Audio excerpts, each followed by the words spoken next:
Hello students, welcome to the revision series and आज जो हम लोग टॉपिक डिस्कस करने जा रहे हैं that is of ionic equilibrium, जो कि एक बहुत ही इंपॉर्टेंट टॉपिक बनता है हमारा मेंस और एडवांस दोनों पॉइंट ऑफ व्यू से। आयोनिक इक्विलिब्रियम के अंदर अगर आप एक सबसे इंपॉर्टेंट टॉपिक अगर आप मेरे से पूछोगे देन आई विल से कि सॉल्युबिलिटी ऑफ सॉल्ट्स। इसमें बहुत सारे क्वेश्चन प्रीवियस ईयर में आप देख सकते हो क्या रखा है। तो पहले डिफाइन कर लेते हैं कि सॉल्युबिलिटी होता क्या है, how can we define the solubility. तो बेसिकली सॉल्युबिलिटी को हम डिफाइन करते हैं, it is the maximum amount of salt that can be dissolved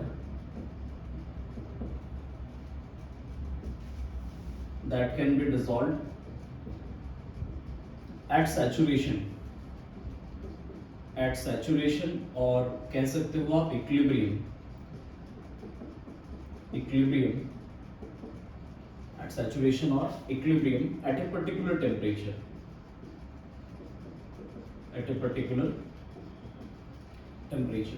इसका मतलब क्या हुआ कि किसी भी पर्टिकुलर टेम्परेचर पे मैक्सिमम आप किसी भी सॉल्ट का कितना अमाउंट डिसॉल्व कर सकते हो।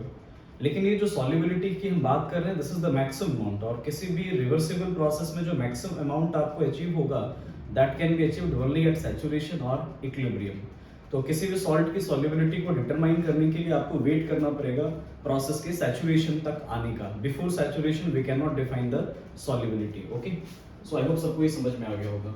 सो what will be the unit of solubility. So अगर यूनिट की बात करें so this can have mole per litre और we can say gram per litre, that is the solubility. Okay, so how this equilibrium comes, let's study. समझते हैं जरा इस concept को पहले, फिर आएंगे बेस्ड ऑन द सॉल्युबिलिटी हम कैसे क्लासिफाई कर सकते हैं सॉल्ट को। लेट्स फॉर एग्जांपल हमारे पास एक सॉल्ट है that is AB salt, that is AB solid. Okay, अगर ये डिसॉल्व होता है, लेट्स फॉर एग्जांपल हमने अपनी तरफ से मान रखा है कि this is sparingly soluble salt. क्या होता है sparingly soluble salt? The salt which is almost insoluble but not exact insoluble, this is almost insoluble. तो अगर ये डिसॉल्व होता है तो ऑब्वियसली बात है बहुत ज्यादा डिसॉल्व तो होगा नहीं, पार्शियल यू विल सी कि सॉल्युबलाइज हो रहा है। तो AB सॉलिड हमारा डिसॉल्व होगा, this process is called as dissolution. क्या बोलेंगे इसको? डिसोल्यूशन। ये डिसॉल्व होकर के क्या बनाएगा? That will form AB aqueous. क्या बहुत ज्यादा अमाउंट सॉल्ट आपका एक्वस सॉल्यूशन में जाएगा? तो ऐसा नहीं है, कुछ अमाउंट डिसॉल्व होगा, बाकी एज इट इज हमारा सॉल्युबल सॉलिड के फॉर्म में रह जाएगा। लेकिन चूंकि ये स्पेरिंगली सॉल्युबल सॉल्ट है तो ये प्रोसेस हमारा डिसोल्यूशन का जो होता है वो एक रिवर्सिबल नेचर का है। तो backward process is called as crystallization. चूंकि इसके जो डिसोल्यूशन प्रोसेस है वो एक रिवर्सिबल प्रोसेस है, तो आज नहीं तो कल हमारा क्या अचीव होगा? इक्विलिब्रियम अचीव होगा। सो कैन वी से कि एट इक्विलिब्रियम या फिर हम उसी को बोलते हैं सैचुरेशन, इक्विलिब्रियम और saturation, what we can say that rate of dissolution will become equals to rate of crystallization, that we can say.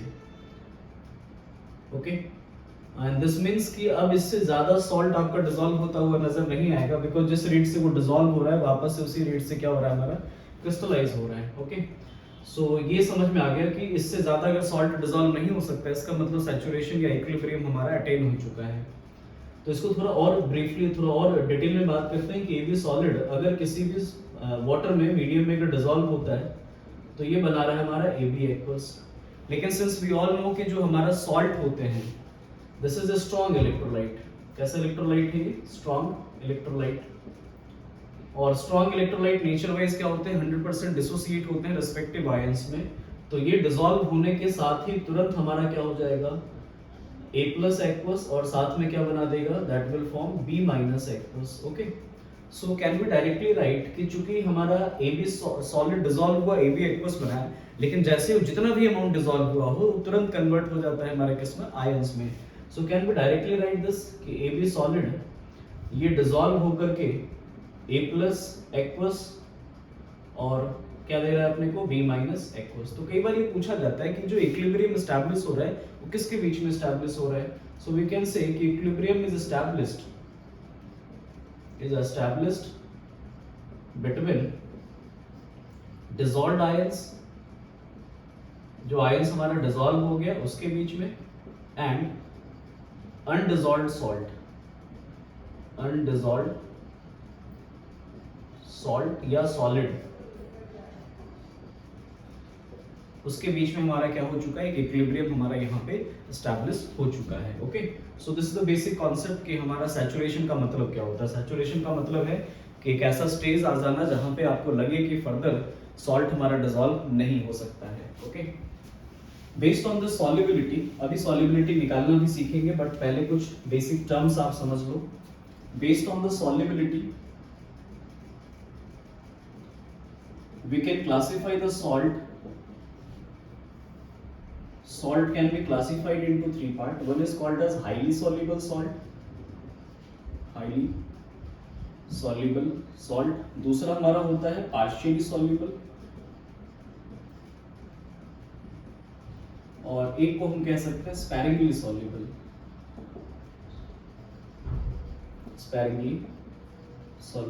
salt।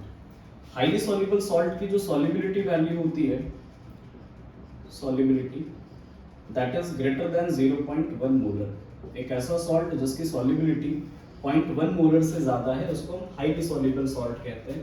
Partially soluble किसको बोलेंगे, एक ऐसा सॉल्ट जिसकी सॉल्युबिलिटी वैल्यू 0.1 मोलर से तो कम है, मतलब 10 टू द पावर -1 मोलर से कम है, लेकिन आप कह सकते हो 10 टू द पावर -2 मोलर से क्या है, ज्यादा है। लेकिन जो स्पैरिंगली सॉल्युबल सॉल्ट होता है विच इज ऑलमोस्ट इनसॉल्युबल, वैसे सॉल्ट की solubility 10 to the power -2 molar से भी क्या होती है, कम होती है। तो अभी इस टॉपिक में, इस चैप्टर में हम लोग पढ़ना होता है that is for sparingly soluble salt के बारे में जानना होता है जिसकी सॉल्युबिलिटी बहुत कम है। हाँ, लेकिन ये भी नहीं कह सकते कि 100% ये इनसॉल्युबल है, this is partial almost insoluble.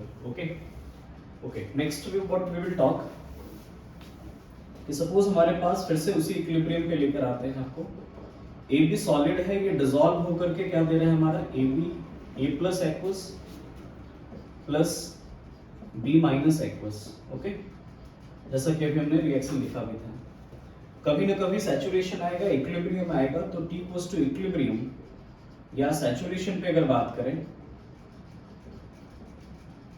तो समझना जरा आप, है ना। लेट्स से इस पहले ऐसे समझ लो आप, टी इक्वल्स टू इक्विलिब्रियम पे can be define the equilibrium constant, yes we can define. तो के इक्विलिब्रियम जो आएगा हमारा that will be equals to concentration of A plus into concentration of B minus upon क्या लिखोगे आप, concentration of A B. लेकिन ये solid है हमारा, तो सबको मालूम है कि सॉलिड का जो एक्टिव मास होता है वो कांस्टेंट रहता है। सो कैन बी राइट के equilibrium into concentration of AB solid that is equals to A plus into B minus। okay, तो ये जो हमारा K equilibrium into concentration of AB solid है, this is nothing but this is defined as KSP। इसका define करते हैं, इसको हम KSP से डिफाइन करते हैं। इसका मतलब ये हो गया कि AB salt के लिए, फॉर AB salt यहाँ पे हमारा जो हमने AB salt लिया था, इसका जो equilibrium constant into concentration of salt that is called as KSP and this is equals to concentration of A plus into concentration of क्या हो जाएगा हमारा B minus। okay, so this is called as solubility product constant, solubility product constant इसको कहते हैं। okay, I hope सबको समझ में आ गया होगा। तो ये निकालते कैसे हैं इसका एक्सप्रेशन, उसके लिए समझो आप जरा। लेट्स से हमने जो सॉल्ट लिया अभी उसी पे बात कर लेते हैं। ए बी सॉलिड बहुत ही आसान तरीका है, ये डिसॉल्व होकर के क्या दे रहा है, ए प्लस एक्वस, और साथ में क्या दे रहा है अपने को, बी माइनस एक्वस। करेक्ट। आप इमेजिन करो या ऐसा लेट कर लो, let its solubility is S mole per litre. इसकी सॉल्युबिलिटी क्या है, S mole per litre, means 1 litre solution में मैक्सिमम कितना डिसॉल्व हो सकता है, ये एस मोल। आप जरा सोचो कि इसका अगर एस मोल डिसॉल्व हुआ है तो इसका कितना बना होगा, एस मोल। तो क्या इसका कॉन्सेंट्रेशन हम एस मोल पर लीटर लिख सकते हैं, यस।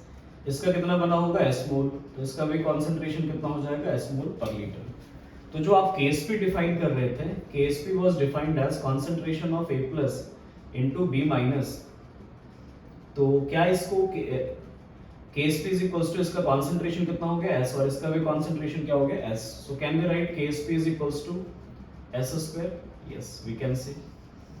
तो KSP चूंकि एक इक्विलिब्रियम कांस्टेंट है हमारा, तो वो गिवन होगा उसकी वैल्यू. आप यहां से क्या निकाल सकते हो S की value, that is the solubility. Okay.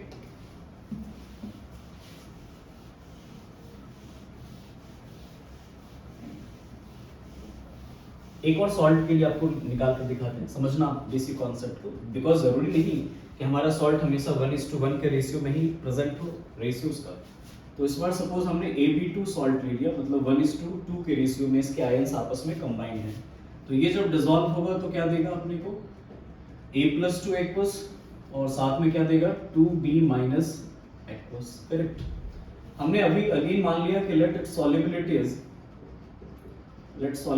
Is S mole per litre. ये हमने अपनी तरफ से मन में आपको सोच लेना है, इमेजिन कर लेना है.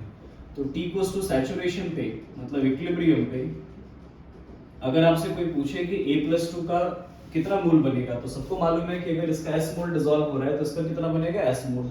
लेकिन B माइनस का कितना बनेगा, दैट इज 2S मोल. तो इसका कॉन्सेंट्रेशन हो जाएगा S मोल पर लीटर और इसका हो जाएगा 2S मोल पर लीटर. ओके. तो यहाँ पे अगर KSP डिफाइन करेंगे आप, that will be equals to concentration of A+2 into concentration of B minus का स्क्वायर. तो A+2 का कॉन्सेंट्रेशन कितना हो गया S और B माइनस का कितना हो गया 2S का होल स्क्वायर. तो यहाँ से KSP क्या आ गया हमारा, दैट इज 4S3. तो क्वेश्चन में अगर S दे रखा है आपको या KSP दे रखा है तो S निकाल सकते हैं, S दे रखा है तो आप KSP निकाल सकते हो किसी भी सॉल्ट का. ओके.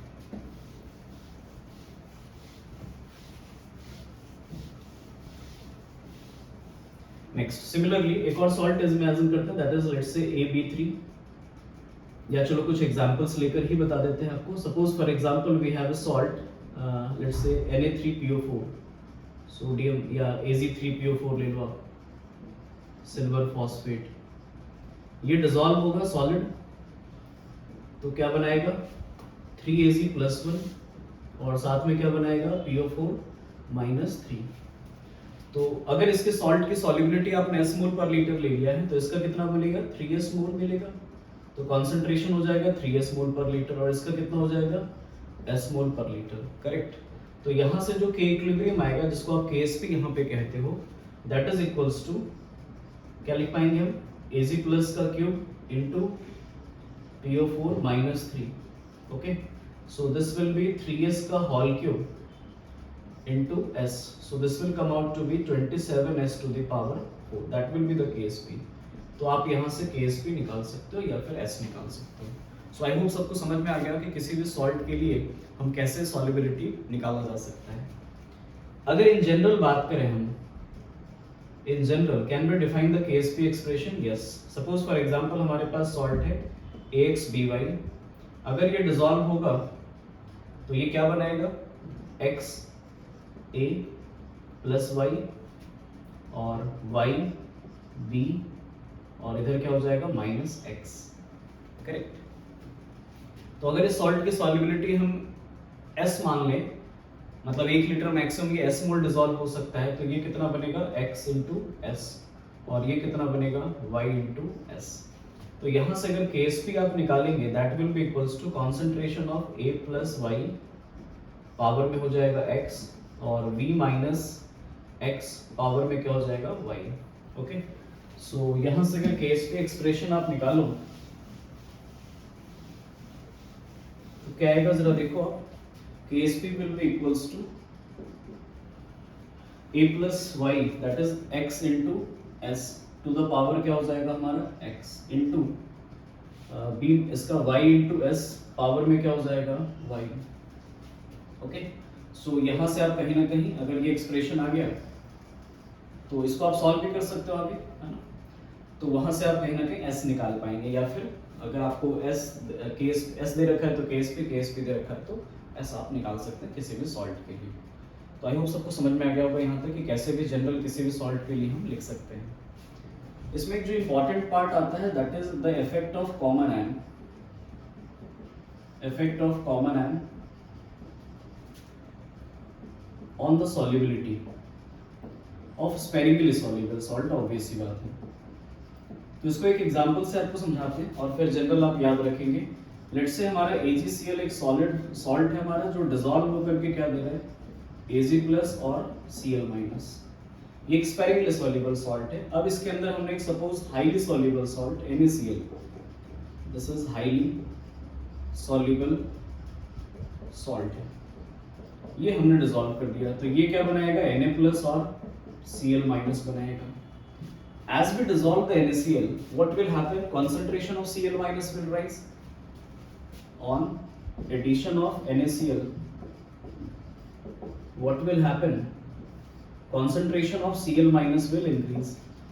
और अगर Cl- का concentration बढ़ेगा तो इक्विलिब्रियम या जो हमारा रिएक्शन है, equilibrium will shift in backward direction. Reaction shifts backward. Hence solubility will decrease. Hence we can say the solubility decreases. Solubility will decrease. Correct. तो solubility कहीं ना कहीं क्या हो जाएगा, हमारा reduce हो जाएगा। तो आपको इतना याद रखना है कि कभी भी किसी भी स्पेरिकली सॉल्युबल सॉल्ट में अगर आप एक हाईली सॉल्युबल सॉल्ट ऐड करते हैं जिसमें एटलीस्ट एक आयन क्या होना चाहिए हमारा, कॉमन, तो उसका इम्पैक्ट ये पड़ता है कि जो स्पेरिकली सॉल्युबल सॉल्ट है उसकी सॉल्युबिलिटी क्या हो जाती है, रिड्यूस हो जाती है। सवाल ये कि can we find out that solubility value? Yes, we can find out. एक बार चेक कर लो ताकि इस पे जो क्वेश्चंस आते हैं वो हम टैकल कर सकें। लेट्स से फॉर एग्जांपल कैसे निकालेंगे उसका तरीका आपको बता रहे हैं। AgCl डिसॉल्व होगा तो बनाएगा Ag+ एंड Cl-। करेक्ट। इसका कंसंट्रेशन कितना था, S मोल पर लीटर, और इसका भी कितना था हमारा, S मोल पर लीटर। लेकिन जैसे ही आप NaCl ऐड करेंगे तो NaCl भी डिसॉल्व होकर के क्या देगा, Na+ एंड Cl-। करेक्ट। कुछ तो अमाउंट आपने ऐड किया होगा, लेट्स से हमने कितना ऐड कर दिया, C मोलर, तो ये भी कितना बनेगा, C, और ये भी कितना बनेगा, C। अगर आप यहाँ पे देखेंगे तो क्लोराइड आयन का जो कॉन्सेंट्रेशन होगा that will become S+C। Correct. So अगर आप इसका Ksp लिखोगे, since Ksp is an equilibrium constant, तो इसकी वैल्यू इस बात से कोई फर्क नहीं पड़ता है कि आप NaCl ऐड करो या नहीं करो, ये सिर्फ किस पे डिपेंड करता है, टेम्परेचर पे। तो Ksp will be equals to concentration of Ag+ into concentration of क्या लिखेंगे आप, Cl-। करेक्ट। Ag+ का concentration कितना हो गया, S, और इसका concentration कितना हो गया, S+C। बट सबको मालूम है कि जो C है हमारा that is from strong electrolyte, और जो S वैल्यू है that is from a weak electrolyte, एक लेस स्पेरिकली सॉल्युबल सॉल्ट से आने वाला क्लोराइड आयन होगा। तो सबको मालूम है यहाँ पे कि जो S की वैल्यू होगी वो C के कंपैरिजन में बहुत छोटी वैल्यू होगी। So we can take an approximation कि S+C को हम अप्रॉक्सीमेटली क्या बोल देंगे, that is C। So final जो एक्सप्रेशन आ रहा है हमारा Ksp का, that will be equals to S into C। So from here we can find out the Ksp, sorry, S value, that is Ksp upon C, that is the new solubility of salt. So I hope सबको समझ में आ गया होगा कि solubility क्या होता है, solubility को define कैसे करते हैं, और उस कॉमन आयन का इफेक्ट क्या होता है सॉल्युबिलिटी के ऊपर, और उसको न्यूमेरिकली हम सॉल्व इस तरीके से कर सकते हैं। So this was all about from this revision series. Next मिलेंगे हम लोग नेक्स्ट टॉपिक के साथ।